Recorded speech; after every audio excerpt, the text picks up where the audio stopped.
Bien, buenas noches. Vamos a empezar entonces con esta cuarta presentación dentro de lo que es este ciclo de charlas sobre la historia de la terapéutica vibracional. En esta oportunidad es el turno de Bob Beck y la doctora Hulda Reger Clark.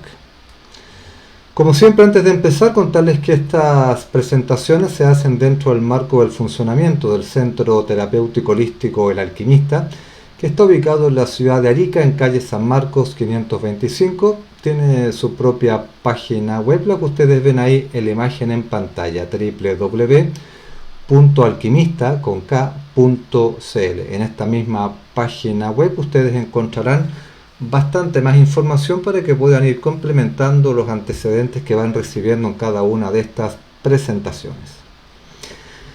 Bien, entrando en materia entonces, contarles que Bob Baker es un físico y filántropo estadounidense. Al parecer él es uno de los pocos y primeros en enterarse del notable descubrimiento de los investigadores y médicos Stephen Cahaly y William Lehman, que estuvimos hablando en la presentación anterior respecto de su invento para electrificar la sangre e inactivar el virus del VIH-Sida. De hecho, Bob Beck aparece en un antiguo video en YouTube levantando en sus manos uno de estos 3 artículos que informaban escuetamente acerca de este notable descubrimiento. Específicamente aquel artículo publicado en la revista Longevity Magazine en la edición de diciembre de 1992. Bob Beck entonces recoge estos antecedentes y él diseña y construye su propio aparatito electrificador de la sangre. Lo hace pequeño, sencillo, portátil. Tiene un par de pequeños electrodos que se disponen sobre la piel en la zona de la muñeca, de manera que los pulsos eléctricos que emite el instrumento puedan alcanzar la sangre que circula por las venas en ese lugar del cuerpo. Bob Beck dio a su instrumento su propia configuración en términos eléctricos, es decir, una frecuencia fija en particular, un tipo de onda definido por él y una amplitud o voltaje que depende de la fuente de poder que alimenta el instrumento. También a comienzos de los 90 entra en escena la doctora Hulda Reger Clark. Ella es hija de inmigrantes rusos en Canadá. Ella estudia biología en Canadá. Posteriormente se traslada y se radica definitivamente en los Estados Unidos, en donde por lo demás estudia y obtiene su doctorado, su PhD en fisiología. Más adelante ella también estudia y se titula como doctora en naturopatía. La doctora Clark publicó 7 libros, curiosamente el primero de ellos a comienzos de los 90. Curiosamente también este primer libro trata sobre la curación del VIH-Sida. Curiosamente también ella expone en este libro, entre otras medidas, la utilización de un pequeño aparatito electrificador del cuerpo y de la sangre que ella llamó Zapper.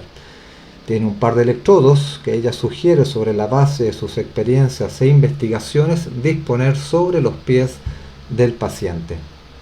Al igual que Bob Beck, la doctora Clark dio su propia configuración en términos eléctricos a su instrumento Zapper, vale decir una frecuencia fija determinada, 30 kHz en este caso, una onda también especificada por ella, una onda cuadrada, un desplazamiento también que ella consideró importante en particular y una amplitud o voltaje que en este caso dependía en su instrumento original de una pequeña y convencional batería de 9 voltios. La doctora Clark también legó un conocimiento que ella misma llamó una nueva ciencia, me refiero a las homeografías. La homeografía significa grabar en agua pura el patrón vibracional de algo útil que nos interesa pasar al cuerpo de una persona.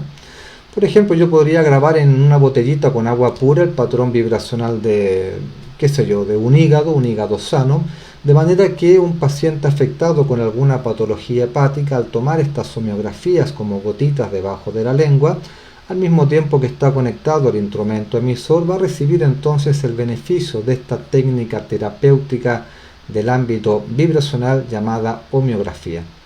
Yo le llamo a las homeografías como si fuesen un Lego, este juego para niños, porque uno puede jugar y configurar diferentes estrategias vibracionales con esta técnica para ayudar a una persona enferma.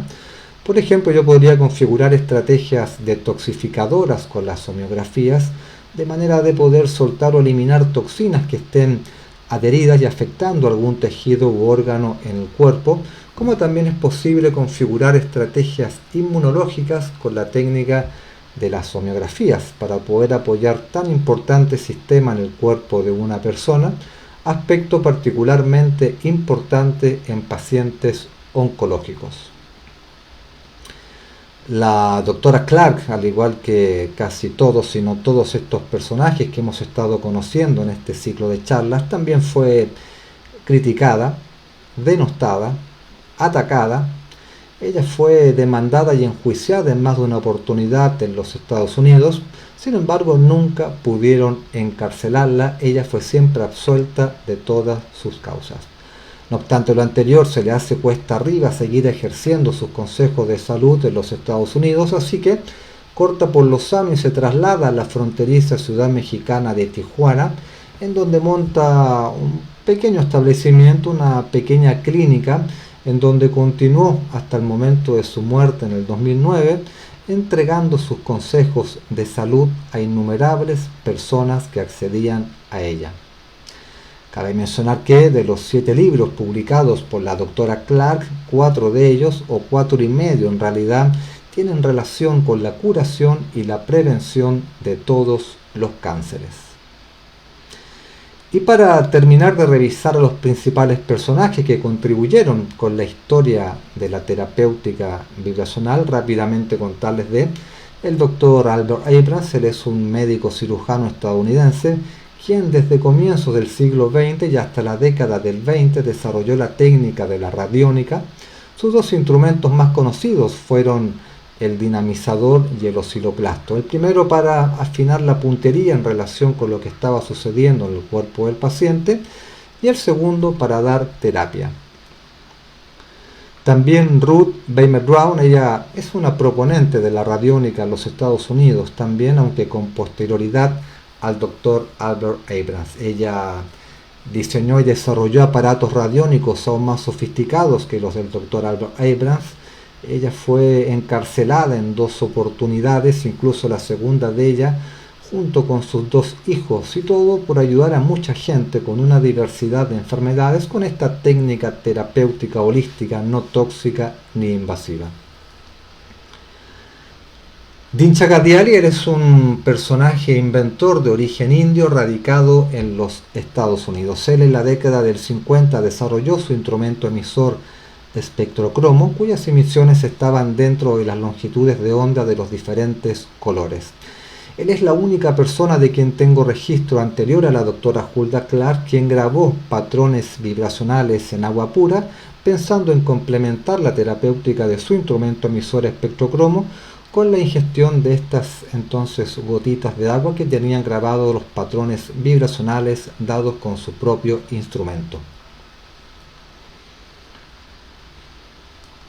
Antoine Priore, él es un italiano radicado en Francia. Él es el símil de Royal Rife, pero en Francia. Él utilizó aparatosos instrumentos emisores electromagnéticos con tubo de plasma en espiral.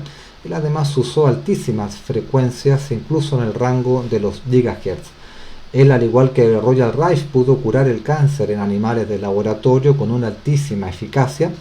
Y a finales de la década del 60, cuando estaba a punto de comenzar los estudios clínicos con pacientes oncológicos, el financiamiento hacia él se detiene abrupta, inexplicable e indefinidamente, y él nunca logra llevar a cabo los estudios clínicos con personas aquejadas de cáncer.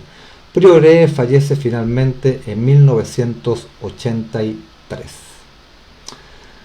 Bien, y hasta aquí esta cuarta presentación, en donde hemos terminado de revisar entonces a los principales personajes que contribuyeron con sus descubrimientos, inventos y modalidades al efecto a tallar lo que es la historia de la terapéutica vibracional.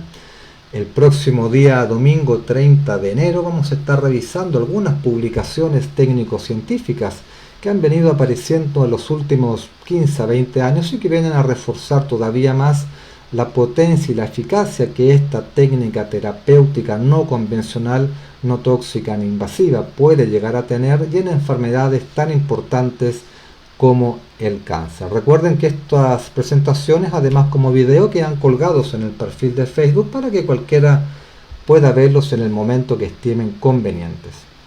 Nos vemos entonces el próximo día domingo con la quinta y penúltima presentación. Chao, buenas noches.